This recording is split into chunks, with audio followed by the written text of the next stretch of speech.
गुफा के अंदर अब भी नमी थी। दीवारों से पानी टपक रहा था और हल्की हल्की हवा चल रही थी। टिको और आर्यन चुपचाप बैठे थे। टिको की सांसें धीमी थीं, जैसे वह सतर्क भी था और थका भी। आर्यन की आंखें अब भी पिछले डरावने दृश्यों से भरी थीं। दलदल, शिकारी डायनासोर, रैप्टर की गुर्राहटें। बारिश अब थम चुकी थी। बाहर हल्की धूप निकल आई थी और दूर कहीं से पक्षियों की आवाजें आने लगी थीं। आर्यन ने धीरे से गुफा के बाहर झांका। जंगल अब भी भीगा था, लेकिन आसमान साफ होने लगा था। खतरे की कोई आहट नहीं थी। वो बाहर आया और गीली जमीन पर खड़ा होकर गहरी सांस ली। पीछे से टिको भी बाहर आया। उसने आर्यन की ओर देखा और अपनी गर्दन झटकते हुए इशारा किया, जैसे कह रहा हो, चलो मेरी पीठ पर चढ़ो। आर्यन मुस्कुराया और उसकी पीठ पर बैठ गया। लेकिन इस बार टिको का रुख कुछ अलग था। उसने अचानक दौड़ना शुरू किया, और वो भी बहुत तेज। अरे, ये कहां ले जा रहा है? टिको एक पहाड़ी रास्ते से होते हुए जंगल के एक सुनसान हिस्से में पहुंचा और रुककर एक अजीब सी आवाज निकाली। गहराई से आती, खरोंचती हुई मगर शांत। तभी आसमान से उसी जैसी एक और आवाज आई। आर्यन ने ऊपर देखा।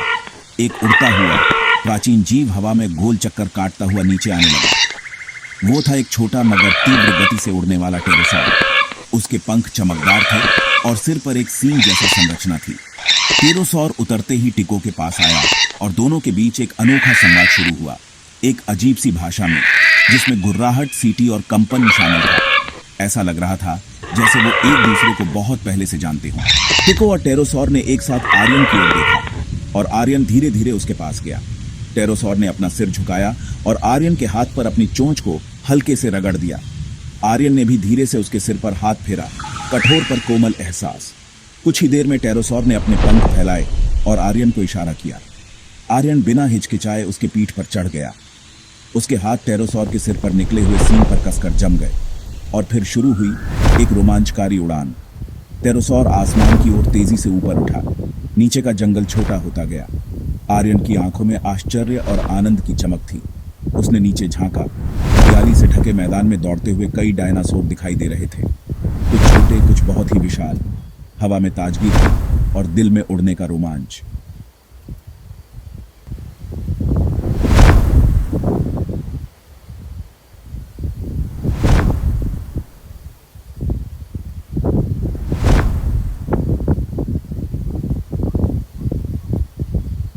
टेरोसॉर उसे कुछ दूर तक लेकर गया और फिर गोल चक्कर काटते हुए टिको के पास वापस ले आया।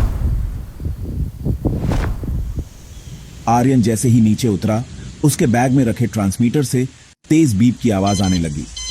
डॉ, शरद, वो बुला रहे हैं। टिको ने एक झलक में सब समझ लिया। आर्यन फिर उसकी पीठ पर चढ़ा और इस बार दौड़ उन पुराने रास्तों की ओर थी जहां टाइम मशीन थी। वे उस खुले मैदान में पहुंचे जहां डॉ, शरद टाइम मशीन को पूरी तरह ठीक कर चुके थे। मशीन अब स्थिर थी, उसकी रिंग्स घूम रही थी और नीली रोशनी चारों तरफ फैल रही थी। डॉ, शरद ने जैसे ही आर्यन और टिको को देखा, उनकी आंखों में चमक लौट आई। तुम लौट आए। आर्यन ने तेजी से बैग से एनर्जी कोड निकाला, जिसे शायद टेरोसॉर के शरीर से छिपे चुंबकीय क्षेत्र ने चार्ज कर दिया था, और डॉ, शरद की मशीन में जोड़ दिया। मशीन फिर से तेज आवाज करने लगी, रिंग्स घूमने लगे और नीली रोशनी चारों ओर फैल गई। टिको ने एक पल के लिए आर्यन की ओर देखा। दोनों की आंखों में एक अनकही समझ, एक गहरी दोस्ती थी, जैसे वे दो अलग युगों के नहीं बल्कि एक ही समय के साथी हो। आर्यन ने धीरे से टिको के सिर को सहलाया, फिर उसके गले को हल्के से गले लगाया। उसकी आंखों में भाव थे, धन्यवाद, प्यार और विदाई।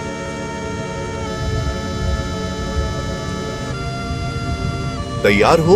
आर्यन ने मुस्कुराते हुए सिर हिलाया। और तभी एक और तेज चमकदार बिजली गिरी। हवा में तीव्र कंपन गूंजा और वे समय की लहरों में विलीन हो गए।